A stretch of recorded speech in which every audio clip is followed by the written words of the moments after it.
आज की इस क्लास में हम एक्टिव वॉइस और पैसिव वॉइस में सेंटेंस कंस्ट्रक्शन, जबकि इंटेरोगेटिव सेंटेंस हो, इंटेरोगेटिव सेंटेंसेस की सेंटेंस कंस्ट्रक्शन कैसे होगी एक्टिव वॉइस में और पैसिव वॉइस में। अभी तक हमने जितने एग्जाम्पल समझी थी पिछली वीडियोस में, वो जनरली सब पॉजिटिव सेंटेंसेस थे। तो अभी मान लीजिए हम एक सेंटेंस लेते हैं, is the boy playing football.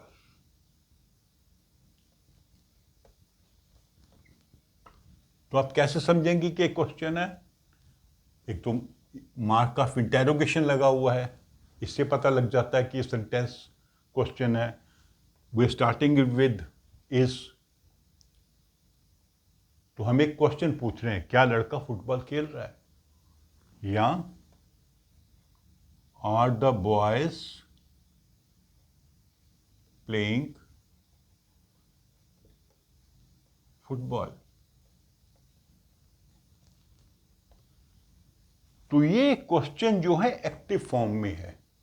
क्यों? क्योंकि जो व्यक्ति क्रिया कर रहा है उसको हमने सब्जेक्ट बनाया है। क्रिया क्या है? प्लेइंग, एक्शन है प्लेइंग, और क्या चीज खेली जा रही है? फुटबॉल। तो इसको भी हम पैसिव वॉइस में चेंज कर सकते हैं, रहेगा वो इंटेरोगेटिव सेंटेंस ही। इसको अगर हमने चेंज करना है, is football being played by the boy.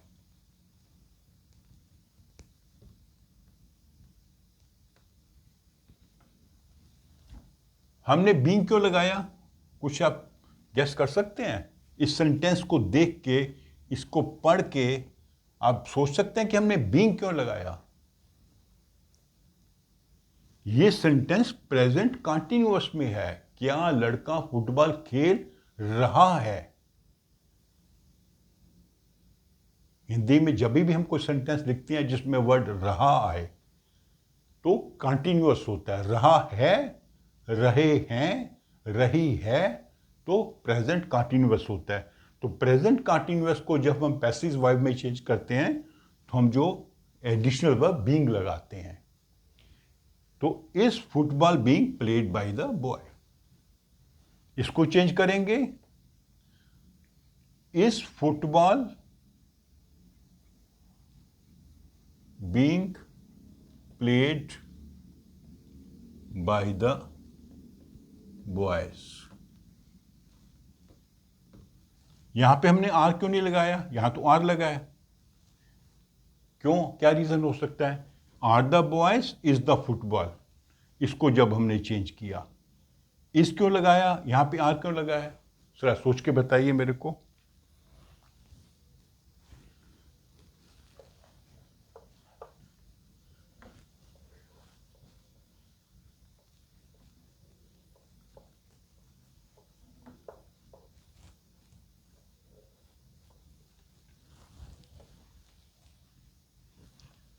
Has the student done his homework?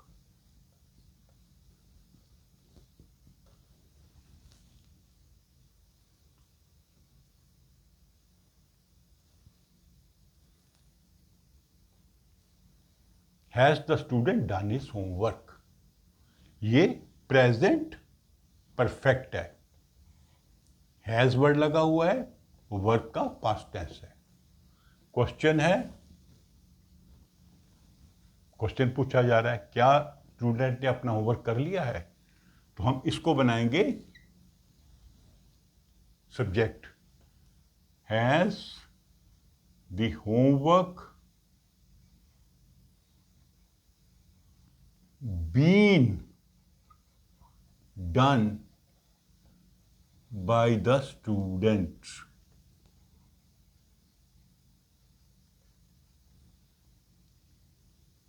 जब प्रेजेंट परफेक्ट का सेंटेंस हमने चेंज किया था, पॉजिटिव सेंटेंस, तो हमने बीन वर्ड लगाया था वहां पे, वो यहां भी लगेगा।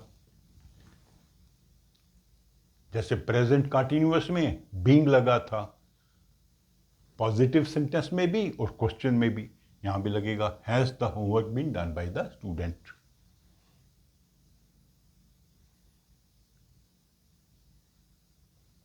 ठीक है।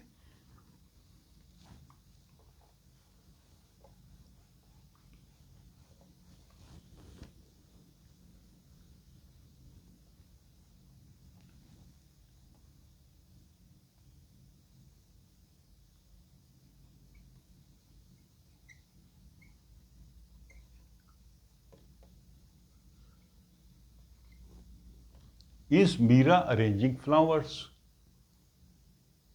तो इसमें कैसे करेंगे, फ्लावर्स को हम बना देंगे सब्जेक्ट। अब यहां पे लिखना पड़ेगा आर, क्योंकि फ्लावर्स प्लूरल है। जब प्लूरल वर्ड को हमने सेंटेंस बनाया तो इसके साथ में जो वर्ब कॉन्कॉर्ड करेगा वो है आर। मीरा सिंगुलर है तो उसके लिए वर्ड लगा था is. Are flowers being, being क्यों लगाया, क्योंकि ये प्रेजेंट कंटिन्यूअस है। अरेंज्ड मेन वर्ब जो हो जाएगा पास्ट टेंस में हो जाएगा, बाय मीरा।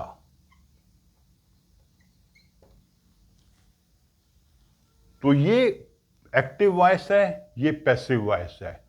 एक्टिव वॉइस क्यों है कि जो व्यक्ति क्रिया कर रहा है उसको हमने सब्जेक्ट बनाया है। इसमें जिस पर क्रिया हो रही है, क्रिया फूलों पर हो रही है, उसको सब्जेक्ट बनाया है। सब्जेक्ट प्लूरल है तो यहां पे वर्ड लगेगा आर। मेन वर्ब को हम कर देंगे पास्ट टेंस में। हेल्पिंग वर्ब बीइंग जो प्रेजेंट कंटिन्यूअस में लगता है। Is are flowers being arranged by Meera.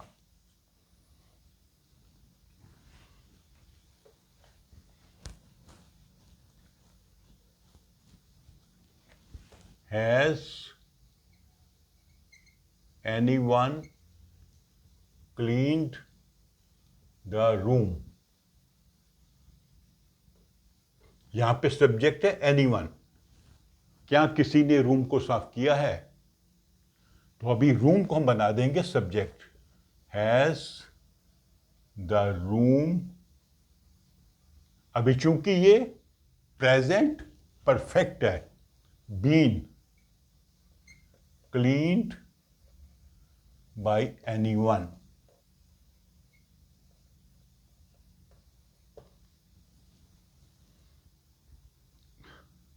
Room यहां पे ऑब्जेक्ट था, यहां पर सब्जेक्ट बन गया। रूम भी सिंगुलर है, एनीवन भी सिंगुलर है, वर्ब लगेगा हैज। बीन लगा क्योंकि हमने पैसिव टेंस में लिखना है, इसको पैसिव वॉइस में लिखना है।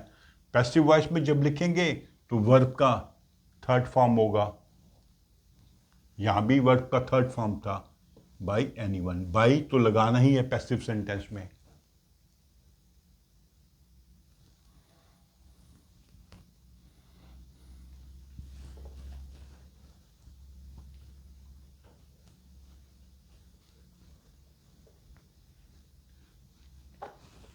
Who broke the pot?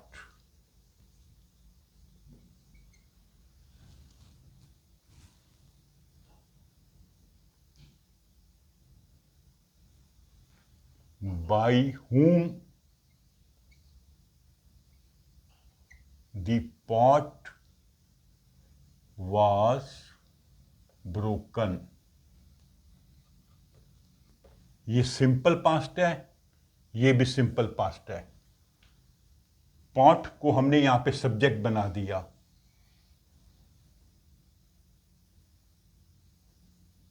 Main verb का थर्ड फॉर्म ब्रोकन।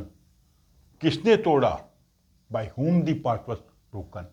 तो ये सब्जेक्ट नहीं है यहां पे, यहां पे सब्जेक्ट मेंशन नहीं है।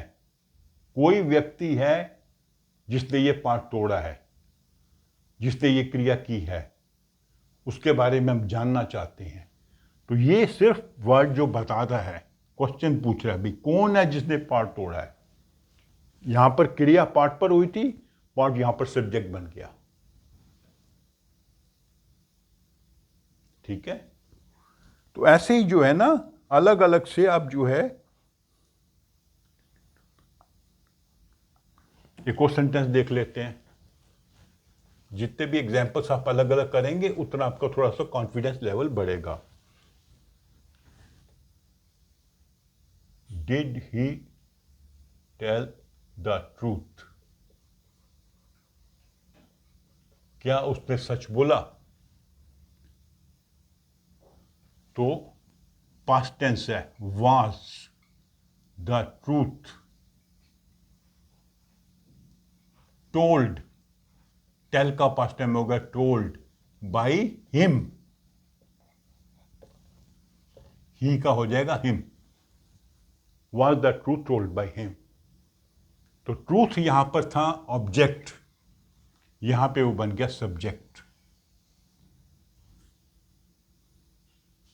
यहां पे ही था सब्जेक्ट, यहां पे हिम बन गया object. Did he tell the truth active voice, was the truth told by him passive voice. तो ये आई थिंक मैंने काफ़ी एग्जाम्पल्स आपको दे दिए हैं। हालांकि जब आप बुक में देखेंगे तो और भी आपको एग्जाम्पल्स मिलेंगी, उनको आप धीरे धीरे समझेंगे, लेकिन सबका जो बेसिक लॉजिक वही है। अगर आपने लॉजिक एक बार समझ लिया सारी मेरी वीडियोस देखकर, तो आपको किसी क्वेश्चन में दिक्कत नहीं आएगी।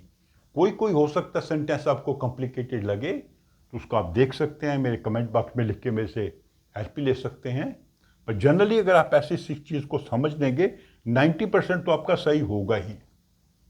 एक आधा सेंटेंस है हो सकता है जो आपको समझना है कि इसमें सब्जेक्ट क्या है ऑब्जेक्ट क्या है, लेकिन वो सब प्रैक्टिस से आपको आ जाएगा। तो इस प्रकार हमने जो पूरा जो टॉपिक है active voice and passive voice का, वो हमने कंप्लीट कर लिया है। ठीक है, तो अगर आपको मेरी वीडियो अच्छी लगी हो तो कमेंट बॉक्स में लिख के मेरे को बताइएगा भी, और अपने फ्रेंड्स से इसको शेयर करिएगा। Thank you.